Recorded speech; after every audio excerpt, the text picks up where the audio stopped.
મોક્ષ માર્ગ એ ક્વોન્ટિટીનો માર્ગ નથી. મોક્ષ માર્ગ એ ક્વોલિટીનો માર્ગ. એટલે બધાએ સમજવાની જરૂર છે કે બીજા બધા માર્ગોમાં બધું જ ચાલશે, ભેળશે, પણ મોક્ષ માર્ગ એ 100% પ્યોરિટીનો માર્ગ છે. શું છે? એટલે દાદા ભગવાનને હાજરીમાં પૂછવામાં આવ્યું હતું કે આ બીજા બધા કથાકારોને ધર્મોમાં લાખો માણસો ભેગા થાય છે અને આપણે કઈ કહ્યું હોલમાં જો 5-25 જણ જ દેખાય છે, તો આપણે એવું કઈ કરો કે આવું સરસ વિજ્ઞાન છે તો બધા લોકો એની અંદર આવે ને લોકો પામે. ત્યારે દાદા ભગવાને કહ્યું કે તમારી ભાવના સારી છે, પણ આ માર્ગ પુણ્યનું બધી પુણ્ય જેની હોય એના માટેનો માર્ગ છે. એટલે કે અહીંયા ક્વોન્ટિટીના જરૂર નથી, આ ક્વોલિટી વાળોની જરૂર છે. અને આ માર્ગમાં જે ક્વોલિટીમાં ફેલ થઈ ગયો એ વ્યવહારમાં પડ્યો અને મોક્ષ માર્ગમાં તો પડી જ ગયો. સમજાય છે? એટલે દાદા ભગવાને કહ્યું કે કળિયુગમાં મને પૂછ્યા વગર માલ મળ્યો છે તો વાંધો નહીં, પણ હવે કેમ ચોખ્ખા થવું એ સમજતા જજો. એ પુરુષાર્થ છે, એ સત્તા તમારા હાથમાં છે. શું સમજ્યા? બોલ. માઇક લે. પ્યોર થવું, ચોખ્ખા થવું એ આપણા હાથમાં પુરુષાર્થ છે અને એના માટે દાદા ભગવાન વારે વાર છે. પણ જેને ચોખ્ખા ના થવું હોય તેને દાદા શું કરે છે? બોલો. સમજાય છે? સવારમાં ઉઠીને નાહવું એ નળ ને બાથરૂમ બૂમ પાડશે કે ભાઈ ચોખ્ખા થઈ જાવ, નવું આગવા આયા. બાથરૂમ ને નળ તૈયાર છે, ડબલાઈ તૈયાર છે, સાબુ પડ્યો છે, પણ જેને લાગે હું અઘોરી છું એને થઈ જઈને ચોપડા ચોપડ કરીને ઘસીને ચોખ્ખા થઈ ચોખ્ખા કપડા પહેરી બહાર નીકળવાનું છે. તમને સમજાય છે એવું? એટલે આ દાદાનો માર્ગ જે છે ને આપણા વિજ્ઞાન એ આ જે કઈ કચરો પડ્યો છે એ કોઈ પણ પ્રકારનો હોય એ મન વચન કાયાને સંપૂર્ણ શુદ્ધ થવા માટેનું વિજ્ઞાન છે. અને એના માટે 5 આજ્ઞા છે, 9 કર્મો છે, નમસ્કાર વિધિ છે, ત્રિમંત્રો છે, અસીમ જયકારો છે, પ્રતિક્રમણ છે. બોલો માઈકમાં ફરી ગયો. તમને સમાધાન થાય તો બોલવાનું, હોય તો નહીં. પ્રશ્ન એ હતો કે દાદાજી અત્યારે આપણે સર્વસ્વ સોંપ્યા પછી આપણું જે કંઈ પણ અંદરથી અત્યારે હળી જાય છે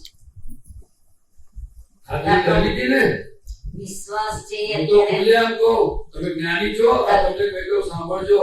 દાદા ભગવાને ચિઠ્ઠીમાં નિશ્ચય લખીને આપેલું વેરી ફર્સ્ટ ટાઈમ મળ્યો ત્યારે તમે કેમ ભગવાન કેવડાવો છો મને જવાબ આપો.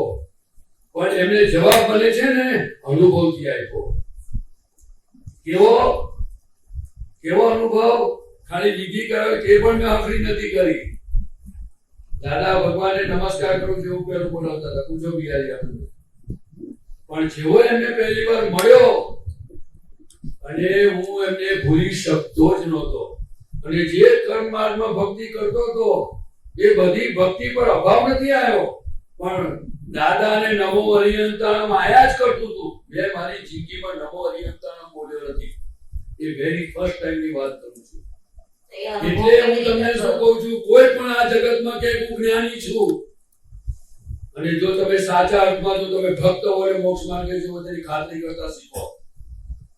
દાદા ભગવાનના પ્રસંગ કહો. એક જૈન સાધુ પાસે જતા હતા. એમણે કહ્યું એમને કે સાહેબ હું તમારી પાસે કેટલો સમય બેસું તો મારા ક્રોધમાન માયાલોભ જશે. તો કે મહારાજ ગયા નથી. દાદા કે અમે હેરતા થઈ ગયા. શું થઈ ગયા? કેમ? તો કે આ મનુષ્ય જીવન ફોગટમાં આવ્યું છે, પણ લક્ષ એવી ખુમારી એવી તાલાવેલી જોઈએ કે મને માત્ર આત્મા જોઈએ છે. સમજાય છે? ઘણું ખરું જગત લોક સંજ્ઞાના આધારે ચાલે છે. મારી વાત સાંભળો, હું તમારી વાત નથી કરતો. લોક સંજ્ઞા એટલે કે લોકોએ જેવું માન્યું ને લાગ્યું કે ટોળું ભેગું થયું છે એટલે હિસ્સો ભાઈ હિસ્સો. અને હું તો તમને આજે અને કદાચ 80 વર્ષે જીવતો હોય તો એક જ વસ્તુ કહીશ કે ચોકસાઈ કરતા શીખજો. મને ઠંડક થાય છે, મને ચિંતા બંધ થાય છે, મને મારી ભૂલો દેખાય છે. હું જગત વિસ્મૃતિ વાત નથી કરતો. દાદા ભગવાન તો એવા હતા કે એમની હાજરીમાં જગત વિસ્મૃત થઈ જતું હતું. એટલે વિતરાગોનો માર્ગ એક થર્મોમીટર છે દરેક વસ્તુનું, પ્રમાણભૂત માર્ગ છે. અને ત્યાં ચારિત્રની કિંમત છે. શું છે? જ્યાં ચારિત્રમાં ફેલ એટલે ફેલ. કારણ કે વિતરાગ માર્ગ કપડાથી શોભતો નથી. વિતરાગ માર્ગ માત્ર વાણીથી શોભતો નથી, વ્યવસ્થાથી નથી શોભતો, પણ છતાં વ્યવહારમાં એની જરૂરિયાત છે. વિતરાગ માર્ગ માત્ર ચારિત્રથી શોભે છે. એમાં સ્ત્રી ચારિત્ર અને લક્ષ્મીનું ચારિત્ર. સ્ત્રી ને લક્ષ્મી સંબંધી જ્યાં ગોળમાલ છે ત્યાં મોક્ષ માર્ગનો છાંટો નથી. ધર્મ નથી, મોક્ષની ક્યાં વાત કરવાની છે? ક્યારે મજબૂત થઈશું આપણે? ભોળાને ભોળા ક્યાં ઉઠી રહીશું આપણે? દાદા ભગવાને અમે આપતા પુત્ર થવા ગયા હતા ભાઈ? અમે દીપક આનંદજી ગયા હતા થવા? કશું જ થવાનું નતું. પણ અમે કુદરતી કે તમે માથે પડ્યા, હવે અમારે કરવું પડશે. અને એમને જે ઘડ્યા છે તે વખતે કોઈ પણ આપતા પુત્ર નહીં બોલી શકે કે મને જગત કલ્યાણ માટે ઘડ્યો છે. માત્ર દાદા છે અને અમે છીએ. બસ એ દાદા દાદા કરતા જીવ્યા છે. એ જ વસ્તુ કહું છું કે તમે જે દાદાના જે પ્રેમમાં તમે અત્યાર સુધી ખીલેલા છો, અમે પણ જ્યારે અમે તો અંબાલાલ દાદાને જોયા હતા. જો પાછા બોલ્યા, જોયા નથી. દાદા ભગવાનને જોયા નથી. કેમ બોલો છો? ખાલી એટલું શું જોવું છે તમારે? ભોગવું તો આયુષ્યવાળું હોય જ ને. શું મહાવીર ભગવાન જતા રહ્યા નથી જોયા તો લોકો ભક્તિ નથી કરતા? એ નથી વાત કરતી. એ વાત સમજો. તમને વસ્તુ ભેગી થઈ છે, તમને કેવી સુંદર વસ્તુ ભેગી થઈ છે, તો એ એમની એપ્રોચ નિયરર એન્ડ નિયરર. તમે દાદાના સ્વરૂપ થઈ શકો છો, પણ તમે એ વાત સમજવાની છે. પણ જગત અહીંયા જાય મેં જોયું નથી ને. જેના થકી તમે પામે છો એ શિષ્ય રહો. અને જો તમને ખબર પડે કે અહીંયાથી મારો દાડો નથી મળતો તો મૂકી દો. જય શ્રી કૃષ્ણ. સમજાય છે વાત? ટૂંકમાં 1 + 1 = 2. સમજાય છે? જેના પર તમારી શ્રદ્ધા છે એટલે શ્રદ્ધાને ડગવા દેશો નહીં. તમે શિષ્ય રહો, ત્યાં તમારી પ્રગતિ અવશ્ય થશે. જેને ગુરુ તરીકે સ્થાપ્યા ને એ દારૂ પીવે તો એના દોષ ના જોશો. આ દાદા ભગવાનનું વિધાન મેં તમને કહી દીધું. પણ વિતરાગ માર્ગમાં પોલમ પોલ ચાલે નહીં. માત્ર પુત્ર હો, એક માર્ગમાં હો. મહાવીર ભગવાનનો 24 તીર્થંકર ભગવંતોનો માર્ગ છે આ. સમજાય છે મહાત્માઓ? અહીંયા ચોખ્ખા થવા આવવાનું છે, ગંદવાળા કરવા નહીં. નહીં તો દેવો હાંધા ફાડી નાખશે. નાના દિવસો તમને દેખાશે. પણ કારણ કે આખો માર્ગ દેવોથી સુરક્ષિત છે.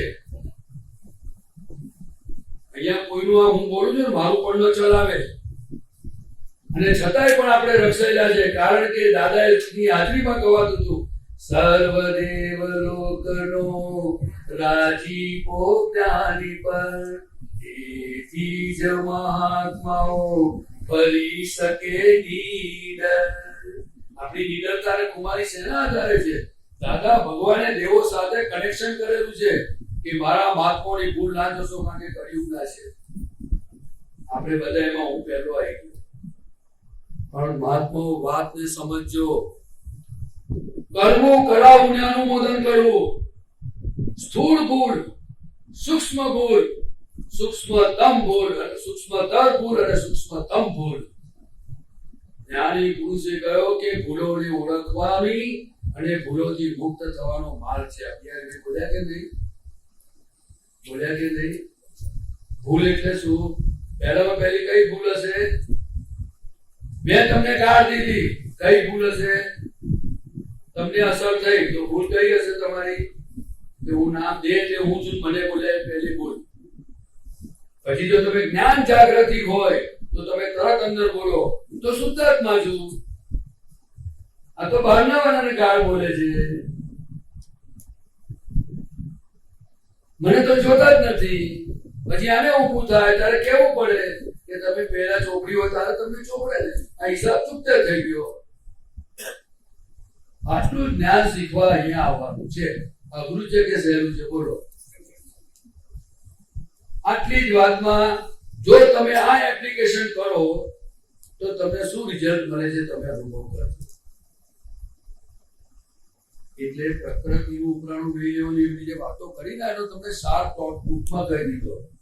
દરેક જગ્યા પે દેહ તે હું છું એ પહેલું વર્તે જ, પણ પાછળથી આપણે તરત જ રિપેર કરવું પડે કે હું શુદ્ધાત્મા છું. કરવું પડે કે નહીં? તમને ચિંતા થાય તો આવજો, કહી દેજો દાદા ભગવાને તમે બતાવી આ બધી રેસીપી આ સિદ્ધાંત મને ફિટ થતા નથી. દાદા જે રસ્તે છૂટ્યા છે ને દાદા થયા છે ને એ રીત આપણને આપી છે, અને આવી રીત આ કાળમાં સહેલી છે. ખ્યાલ આવ્યો? બહુ સમજવા જેવું છે. તમને તો અઘરું લાગે પણ હવે શું કહું કે કારણ કે હું કોઈ વ્યક્તિના વિરોધી ના હોય, કોઈના વર્તનની નોંધ ના હોય તે મોક્ષ માર્ગ છે. પણ તમે પૂછશો તો જવાબ આપી છે તમને, કારણ કે તમે પૂછ્યું છે એવું એટલે મને એનો જવાબ દેવો પડે છે. ધર્મમાં લક્ષ્મીની લૂંટબાજી ના હોય. શું ના હોય? જે જ્ઞાની છે એ કેવા હોય? સસ્તું નિષ્ઠું હોય. કેવા હોય? સસ્તું નિષ્ઠું એટલે શું? પોતાને તમારી પાસેથી કઈ પણ લેવા માટે નિષ્ઠું હોય, અને સસ્તું એટલે તમારી પ્રગતિ માટે એ હંમેશા ખટપટિયા હોય, તમારું ધ્યાન રાખતા હોય. સમજાય છે? એટલે આ વાત આપણે સમજવાની છે. એટલે મહાત્માઓ તમને બહુ ક્લિયર કટ કહેવા માંગુ છું કે ફરી આ મનુષ્ય જીવન એમાં અક્રમ વિજ્ઞાન અને દાદા ભગવાનનો સચ્ચિદાનંદ સંઘ જે મળ્યો છે એની અંદર દાદા કઈ રીતે જીવતા હતા, દાદા શું કહેવા માંગે છે, એ માર્ગ ઉપર આપણે સમજીને પગ માંડવાના છે.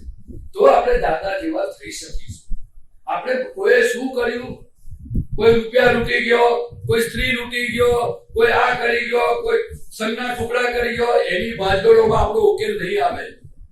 એ જાણ્યું, તમે દાખલા તરીકે જાણ્યું કે ભાઈ કેરી સડેલી છે તો શું કરો? કબાટમાં મૂકો, થેલીમાં મૂકો, ટોપલીમાં મૂકો કે ફેંકી દો એને. પછી ગાય ખાય કે પેલો બબલો વારીને લઈ જાય, તમારે શું લેવા દેવા છે? તમને ખબર પડી કે સડેલી કેરી છે તેને ઉચકી મૂકી દો બાજુ પર. તું કેમ સડેલી, તું મારે તે કેમ આવી, પેલા વેપારી કેમ આવી, એટલે કઈ એની પાળા પંચાયત પડી. સડેલી એટલે સડેલી, તને ખબર પડી, સાઈડમાં મૂકી દે, ફિનિશ. વિતરાગો શું કરે? સારાને સારું જાણે, ખોટાને ખોટું જાણે, પણ છતાંય બંનેમાં સમભાવ એટલે કે વિતરાગ ભાવે દે. હવે એ રીત આપણે શીખવાની નહીં શીખવાની. તમે ઘરમાં આવો, તમારા હસબન્ડ હોય, પરિવાર હોય, તો તમને એક માટે રાગ હોય, એક માટે દ્વેષ હોય, એક સારો વ્યવહાર કરે, એક ખોટો વ્યવહાર કરે, એક તમારું કયું માને, એક તમારે ડગલે પગલે કોચ કરે, તો તમારે શું કરવાનું? પુરુષાર્થ તો કરવો જ પડશે ને, કે નહીં કરવો પડે? હવે દેહ જે આપણે છીએ કે શુદ્ધાત્મા આપણે છીએ, તો આપણને જે શુદ્ધાત્માનું જ્ઞાન મળ્યું તો આપણે ખરેખર આપણે શુદ્ધાત્મા છે તો આપણે આપણી સીટ પર રહેવાનું ને, બરાબર? પછી બહાર બધું આવશે, ગમતું ના ગમતું બધું થયા જ કરશે, પણ આપણે આને સમજાય કરવાનું. જેવી રીતે હું સત્સંગમાં તમને સમજાવું છું એ જ બધી દાદાના ફંડામેન્ટલ 5 આજ્ઞાની આ ફાઇલ નંબર 1 ને સમજાય કરવાની છે. કે જે પૂર્વે છોકરી તારે તે ભૂલ કરી ત્યારે આવા બધા શાસ્ત્રી વાળા ભેગા થયા ને, ત્યારે તને આવા પડોશી ભેગા થયા ને, બસ સંભાળ નિકાલ કરો ને, દાદા ભાઈ શક્તિ માંગો ને. આ વાત કરાય કે ના કરાય મને કહો, શું અઘરું છે આમાં? શું અઘરું છે? અક્રમ વિજ્ઞાન જેવો સહેલો મોક્ષ માર્ગ ક્યારે હતો નહીં. મોક્ષ માર્ગ સહેલો જ છે, પણ આ કાળમાં કચરા સાથે જો સહેલામાં સહેલું હોય તો અક્રમ વિજ્ઞાન છે. અને આ વિતરાગોના 24 તીર્થંકર ભગવંતોનું વિજ્ઞાન દાદાએ આપણને આ 5 વાક્યોમાં આપી દીધું છે. પણ એની આરાધના કરવાનું, એને સમજવાનું આપણે કેટલો ટાઈમ છે? એ જ્ઞાનીજનનું તમે જે પ્રેમ સ્વરૂપ વર્તન, વાણી, વ્યવહાર જોયા તો તમે હજુ સુધી એમના જીવનને પકડીને જીવીને ટકી રહ્યા છો ને? ટકી રહ્યા છો નહીં, હજુ આજ ભલે દેહ ના હોય પણ જાણી લો, ભૂલે એમ કહી દઉં છું, હજુ જ આ દાદા ભગવાન ઝળકવાના છે. સમજાય છે? કારણ જેટલી અનન્ય ભક્તિ અંદર ઉત્પન્ન થશે, કારણ કે આ કાળનું 11મું આશ્ચર્ય છે. શું છે? એમનો દાવો નથી કે હું સર્વસ્વ છું, પણ શ્વાસ અને ઉચ્છ્વાસમાં માત્ર કલ્યાણ સિવાય કશું એમની ભાવનામાં આવતું જ નહીં. અને 10 લાખ વર્ષની તપશ્ચર્યામાં આ જ હતું કે રસ્તે ચાલનારને મોક્ષ માર્ગ આપો, ખ્યાલ આવ્યો, આત્મા આપો. હજુ તમને અહીંયા આગળ હું તમને ખાતરી આપું છું, જેને કોઈ બોલે છે ને તેને તમને અટકાયા, બોલશો નહીં કે મેં નથી જોયા.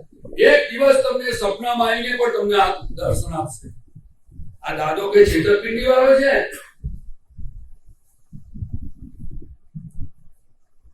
એક એવી હૃદયની ભક્તિ જોઈશે, એવી અનન્ય કુમારી જોઈશે. અને સમર્પણતા એટલે શું? સમજી લેજો, સમર્પણતા કોને કહેવાય? ડગલે ને પગલે એના સિવાય કશું એને દેખાય નહીં, એમની આજ્ઞા સિવાય કશું એને આવે નહીં.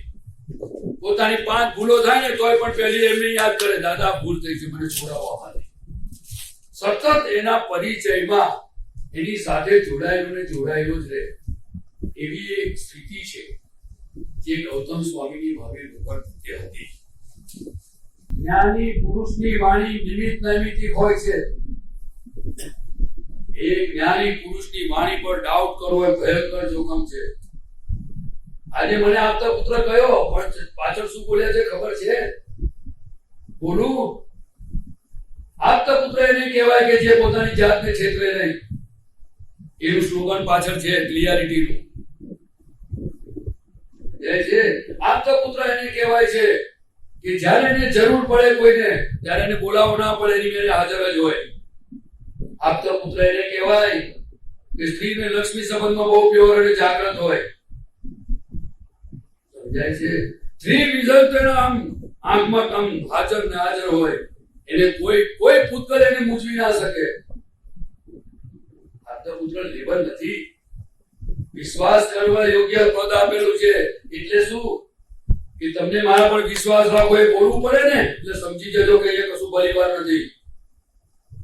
જેના ચિત્તમાં સ્ત્રીનો ફોટો પણ ન આવી શકે એટલી જાગૃતિ એની ટોપ પર જતી હોય છે, સ્ટેપ બાય સ્ટેપ. અને બધામાં દાદાની કૃપા કામ કરે છે. એનું પોતાનું ખાલી નક્કીપણું છે. શું છે? અને નક્કીપણાના પાયામાં પણ દાદા ભગવાન જ છે. એ બી તમને કહી દઉં. આજે હું જે કંઈ પણ બોલું છું ને એ તમને ક્લિયર કરતો છું. દાદા ભગવાનના ઐશ્વર્ય અને કૃપા વગર એક વસ્તુ નથી. કારણ કે હું એકલો હોઉં ને તો પણ શું બને છે, અને બધાના સમૂહમાં હોતો શું બને, પણ મારું એક જ લક્ષ્ય છે.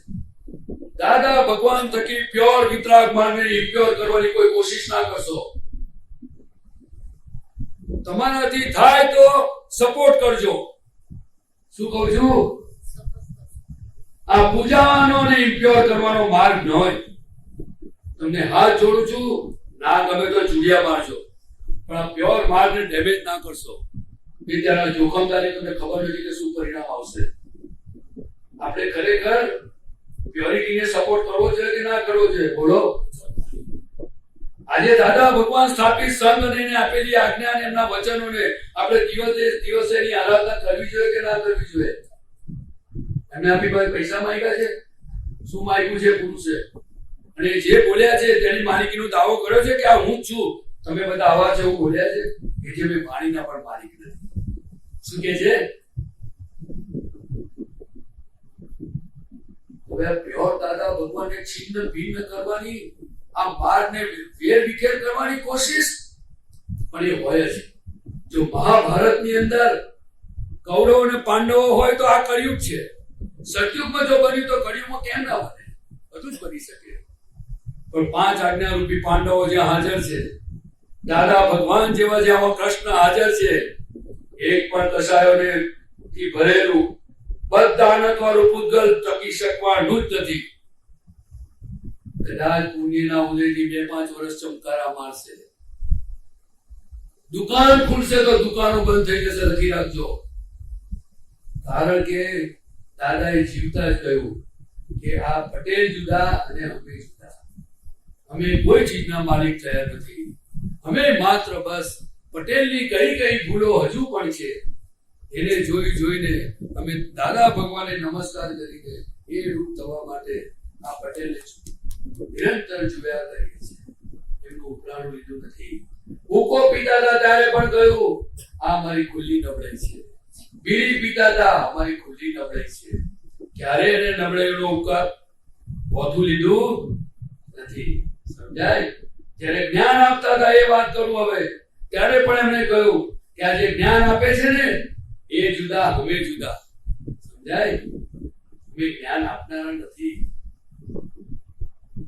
આ બધું વિજ્ઞાન જે દિવસે જગત સમજશે ને ત્યારે એની માન્યતાના પૂરચા ઉડી જશે. જ્ઞાન શું વસ્તુ છે સમજવું જોઈએ કે નહીં? કોને સમજીશું આપણે? શબ્દોને સમજીશું? મૂળ પુરુષની વાતને સમજવામાં પુરુષાર્થ કરવાનો છે, નહીં કે મારા જેવાની વાતને સમજવાની છે. હજુ પણ તમને કહું છું કે મૂળ પુરુષની વાણી એઝ ઇટ ઇઝ આ જગતમાં ફ્રેશ છે. હજુ એને વાસી કહેનારા અને ઝેર કહેનારા પૂરચા નીકળી જશે. આ જગતમાં વિતરાગની વાણી સિવાય કોઈ એવી વાણી નથી જે જગતનું કલ્યાણ કરી શકે. આ તો કોઈ માથે રહ્યું નહીં ને, અને બધા રહ્યા કે આ તો બધું પોલું છે. જ્યારે આ જગત પોલું જાણે છે ને ત્યારે પછી દુશ્મનો વકરે છે. પણ જ્યારે એક જ સિંહ બહાર પાક્યો ને તો બધા બકરા નાહવાના છે. કજો પણ સિંહ એટલે શું? હિંસકતા નહીં. સિંહ એટલે ગર્જના શું છે? સાવધાન, કામ કાઢો. ચેતો પોતાની નબળાઈઓથી ચેતો એ કહેવા માંગે છે. મારી ખાવાની વાત નહીં. આવો પોતાનું કામ કાઢો. એ ગર્જના છે. કઈ ગર્જના છે? ભૂલ તો મારાથી બી થાય, તમારાથી બી થાય. આ શરીર નબળું હોઈ શકે છે, બની શકે છે, એ કર્મોની પોટલી છે માટે. પણ સિદ્ધાંતની સમજ એ ક્યારેય નબળી ના હોય. આજ્ઞા ધર્મમાં જીવવું એ ક્યારેય નબળો ના હોય. બને કે ના બને? બરાબર છે. આજે એક પણ આપતા પુત્ર ભૂલ કરે કે એક મહાત્મા ભૂલ કરે તો અમારી ભૂલ છે, હું સ્વીકારવા તૈયાર છું, પણ એની ટ્રીટમેન્ટ કરવા પણ તૈયાર છું. સમજ્યા ને? હું હંમેશા ભૂલ મને ખબર પડે ને એટલે ફરી ન થાય એના માટેનો એલર્ટ છું. જાણીને થઈ, અજાણતાથી થઈ એનો ખુલાસો હું નહીં આપું, પણ મારી ભૂલને ઉઘાડી કરવામાં પણ હું નહીં ડરું અને ભૂલને ઢાંચો મારવામાં નહીં ડરું.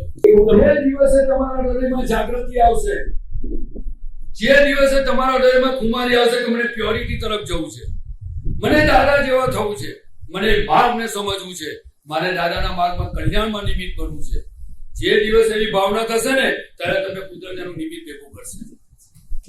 આજે હું તમને બધાને પૂછું છું, જો તમારે દાદાના માર્ગે ને પ્યોરિટીમાં આગળ વધવું હોય તો તમે ખાલી નક્કી કરજો જો તમને માર્ગ બતાવનારો મળે છે કે નહીં. કારણ કે અવસ્થા માત્ર વિનાશી છે. શું છે? મહાવીર ભગવાન ગયા પછી પણ જો દાદા ભગવાન પ્રગટ થયા કે નહીં, કૃપાળુ દેવ થયા કે નહીં, આનંદગંજી થયા કે નહીં, પણ માર્ગના સિદ્ધાંતને વળગવાની જરૂર છે, સમજવાની જરૂર છે, એ રસ્તે એની આરાધના કરવાની જરૂર છે. શું છે? તો પ્રકૃતિમાં પડેલો માલ છે. શું છે? જો તમારી પ્રકૃતિમાં ખુમારીને પ્યોરિટી હશે તો તમે દાદાના જેવા જ છો, તે ફરક નથી. પણ આ પ્રકૃતિનો ફાયદો ઉઠાવો. આત્મા તો વિતરાગ છે. કેવો છે? એ ક્યારેય પણ ચોરી કરશે ને. આ અનંત અવતારોથી ગંધવાળા ચાલે છે.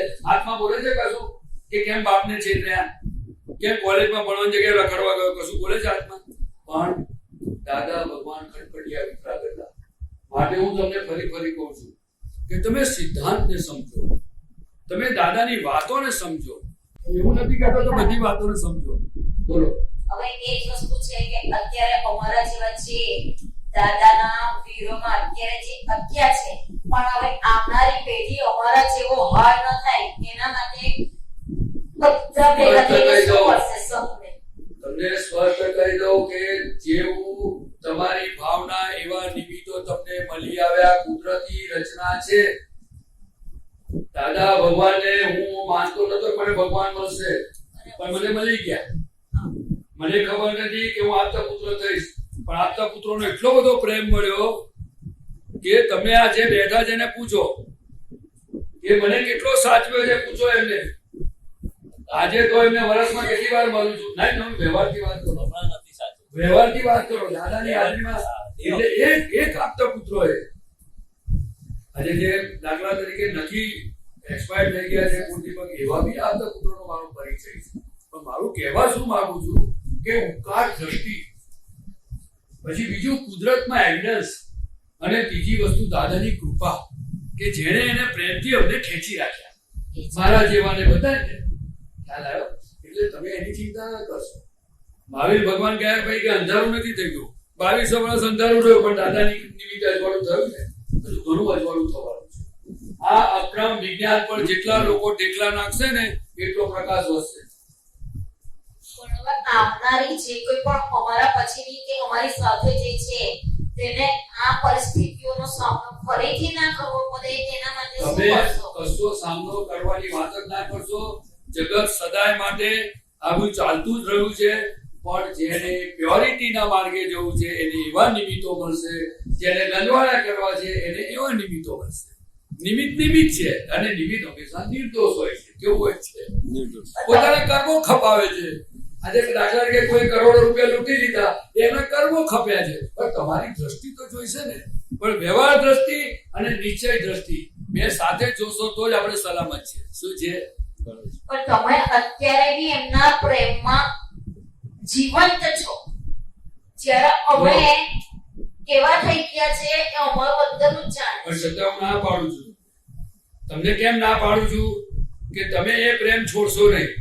ઉદ્ગલ ભાગ જે હોય તે મેં તમને પહેલા કહું છું, હજુ તમે મારી વાત નથી સમજતા. દાદા કહેતા હતા આ સંઘમાં આવી અને તમે સેવા થાય તો કરજો, ના થાય તો તમે દાળ ભાત રોટલી શાક મળે ખાઈ અને દાદા દાદા કરજો. અહીં પૈસાની જરૂર નથી, અહીં કસાયની જરૂર નથી, માત્ર પાસરા થવાનું છે. એટલે અત્યારે આ સંજોગોમાં કોઈ પણ સંજોગ છે, મારા ઘરનો સંજોગ છે, બહારનો સંજોગ છે કે સંઘમાં સંજોગ છે, આ સંજોગમાંથી હું વિતરાગ કેવી રીતે થઉં એની વાત કરો. એની વાત કરો. ચલો, હું પણ એક સંજોગોમાં જોડાયેલો વ્યક્તિ છું, ફસાયેલો કે જે કહે. હું સવારથી સાંજ શું કરું છું કે મને જે નિમિત્તો ભેગા થાય છે એના શુદ્ધાત્મા જોઉં છું. માત્ર એક ટાઈમ નહીં, થોડી વાર એમના શુદ્ધાત્મા જોઉં છું, પછી પ્રતિક્રમણ કરું છું. જે ક્ષેત્રમાં જે વ્યક્તિઓ મને ભેગા થાય છે એમાં પણ આજ્ઞા ધર્મથી જીવવાની પૂરી પુરુષાર્થ કરું છું. અને એની જે કંઈ પણ વર્તન વાણીના વ્યવહારો મારી સામે આવે છે તો એને હું જ્ઞાને કરીને સોલ્વ કરવાની માથાકૂટમાં પડ્યો છું. અને સૌથી અગત્યની વાત, હમણાં જે વાણીની તમારે ચેપ્ટર ચાલતું, એટલે હું કોઈ પણ પ્રસંગ દેખાતો હોય તો એની અંદર જ્યારે જોઉં ત્યારે મને વાણી ઊભી થાય કે આને આમ કરવું જોઈએ આમ ન કરવું જોઈએ, તો હું તરત મારી જાતને એટલે એને કહું છું કે મને પૂછ્યા વગર કશું બોલીશ નહીં, કારણ કે વ્યવસ્થિત શક્તિ કરતા છે કે તું પહેલા જો કે શું બને છે. એટલે તું તારા ડાપણને તારી સમજણને સાચી માનીશ નહીં. એટલે એવા દરેક સંજોગોમાં વાણી ઉપર અંદર ઊભી થતી અવસ્થાઓમાં એને ધીરે ધીરે વાળવાની પુરુષાર્થ માંડેલો છે. અને હું મેક્સિમમ મારી જાતને સમજાવવાની, મારી જાતને વાળવાની અને એની જોડેનો પરિચય વધારતો જાઉં છું. અને એનું મૂળ જો કારણ હોય તો દાદા ભગવાનની કૃપા છે. અને હું તમને પણ આ જ કહું છું, ઘર હો કે વ્યવસાય હો, એક દિવસ તો પોતે જ પોતાની જાત જોડે મથામણ કરવાની આવવાની છે. મોક્ષે જવું હશે તો આખો દિવસ કેમેરો પોતાની ફાઇલ નંબર 1 અને એને ભેગા થતા ઉદયો સંયોગોમાં કેવી રીતે જ્ઞાને કરીને જીવવું એ રીત શીખવી પડશે. એટલે હું તમને એટલું જ કહીશ, કડકમાં કડક બોલવાની પણ મને ભાષા ખબર છે, અને મૌન કેવી રીતે થઈ જવું અને નીકળી જવું એ પણ વિતરાગોની ભાષા છે, પણ એ સમજવાની જરૂર છે. શું છે? જેટલું વ્યવહારમાં તમે બોલાયા વગર, પૂછ્યા વગર, તમને મનમાં ઊભું થાય, બુદ્ધિમાં ઊભું થાય, જો તમે માથા નહીં મારો અને ઊભું થતી વખતે જ્ઞાતા હું શુદ્ધાત્મા છું પોતાની જાત જોડે વાતચીત કરીને જેટલું જ્ઞાન સમજાય કરશો એ આત્મામાં રહ્યા બરાબર છે અને એ કેવળ જ્ઞાનના અંશો ખોલનારું છે.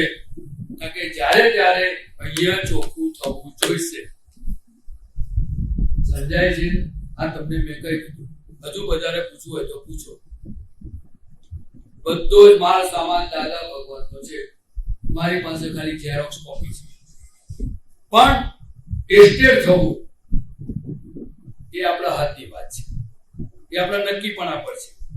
દાદાની કૃપા વારંવાર વરસ્યા જ કરે છે. એનો વરસાદ ક્યારેય બંધ થયો નથી. ફક્ત જેને લાગે કે મારા વાડકીમાં પાણીની જરૂર છે ત્યારે દાદા પાસે વાડકી ધરવા. દાદા મને શક્તિ આપો.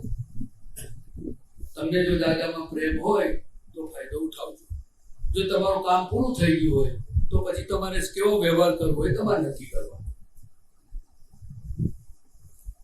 જાડા વ્યવહારને એટલે કે સ્થૂળ દેહને પણ નિરંતર જોવું એનો પણ પ્રયોગ માંડી ચૂકો છું અને હજુ એ માથાફોડ ચાલે છે.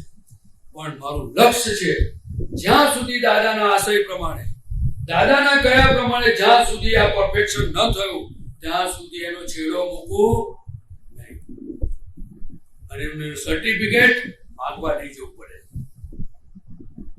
સર્ટિફિકેટ માંગવાનું ના હોય. યાદ કરું ને દાદા હાજર, યાદ ના કરું ને દાદા હાજર. સમજાય છે?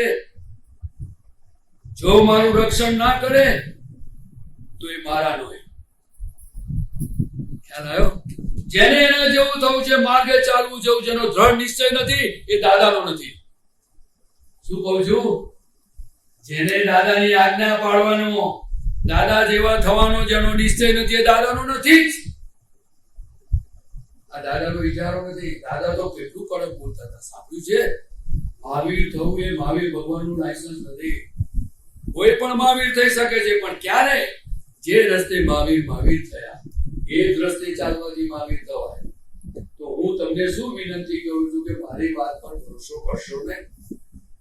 મારી વાત સાંભળ્યા પછી ટેલી કરજો કે આમાં સિદ્ધાંતિક ને વાતમાં કઈ પરિવાર છે. અવસ્થા રૂપે જીવવું કે શુદ્ધાત્મામાં રહીને જીવવું? પછી ઢોકળું નાય અને આપણે નાવાવાળા થઈએ કે નાના જોડાવાળા થઈએ? ખાનારો ખાય એટલે ખાનારા થઈએ કે જોડાના થઈએ? આખા દિવસમાં ખાવાની, પીવાની, ચાલવાની, સુવાની, બેસવાની, ઉઠવાની કેટલી ક્રિયાઓ છે. એ મન વચન કાયાની ક્રિયાઓથી હું અક્રિય એવો આત્મા છું. તો ભલે હું કહું છું કે આખા દિવસમાં 500 પ્રસંગ બનતા હોય તો હું તો કોઈ 5 તો દેખાય ના દેખાય? હિરેનભાઈ, 5 ના દેખાય? શુદ્ધાત્મા થયા હોઈએ તો. અને 5 દેખાશે તો 6 થશે, તો 15 થશે. અને કદાચ નથી દેખાતા તો સત્સંગમાં આવીને આપણે પાકું કરવાનું ને, કે નહીં કરવાનું? આવી વાત છે. હું મારી જાતને માફ કરવા તૈયાર નથી, પરંતુ આખા જગતને માફી આપી એ વિતરાગોનો સિદ્ધાંત રહ્યો છે. શું રહ્યો છે? પોતાની ભૂલોને માફ ન કરાય પણ જગતના જીવ માત્રને નિર્દોષ જોવું, ક્ષમા આપવું એ વીરોનું આભૂષણ છે. એટલે કૃપાળુદેવે લખ્યું છે, ક્ષમા એ મોક્ષનો ભવ્ય દરવાજો છે. જય સચ્ચિદાનંદ. બરાબર છે સાહેબ? બરાબર છે મહાત્મા? આવું નજારો. હા, જય સચ્ચિદાનંદ.